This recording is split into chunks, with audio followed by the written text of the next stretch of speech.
بسم اللہ الرحمن الرحیم۔ السلام علیکم ورحمۃ اللہ وبرکاتہ۔ دوستو، آج کی ہم اس ویڈیو کے اندر اللہ کے نبیوں میں سے ایک ایسے نبی کا ذکر کریں گے کہ جن کی قوم نے اپنے نبی کی نافرمانی کی اور عذاب کا مزہ چکھا۔ ان کا نام حضرت داؤد علیہ السلام ہے۔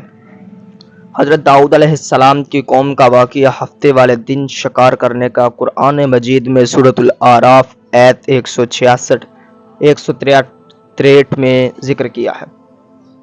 اس واقعے کے مطابق حضرت داؤد علیہ السلام کی قوم بنی اسرائیل کو اللہ تعالیٰ نے امتحان کے طور پر حکم دیا تھا کہ وہ ہفتے کے دن شکار نہ کریں اور اس دن کو عبادت کے لیے مخصوص کریں، تاکہ کچھ لوگوں نے اللہ کے اس کے حکم کی نافرمانی کی اور ہفتے کے دن مچھلیاں پکڑنے کے لیے تدبیریں کرنے لگے۔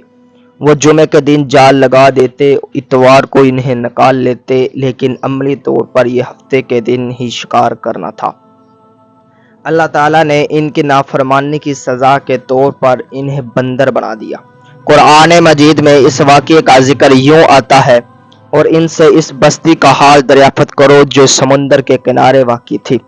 جب وہ ہفتے کے دن احکام شریعت کی خلاف ورزی کرتے تھے اور جب ان کے ہفتے کے دن مچھلیاں ان کے سامنے ظاہر ہو جاتی تھی، ہفتے کے علاوہ باقی دنوں میں نہ آتی تھی۔ اس طرح ان کی آزمائش کرتے تھے کیونکہ وہ نافرمانی کرتے تھے۔ سورۃ الاعراف 166 اور 163 میں اس سارے واقعے کا ہے۔ یہ واقعہ ہمیں یہ سبق دیتا ہے کہ اللہ تعالیٰ کی احکام کی نافرمانی کرنا اور دھوکہ دہی سے بچنے کی کوشش کرنا انتہائی سنگین نتائج کا باعث بن سکتا ہے۔ آخر دعوانا الحمدللہ۔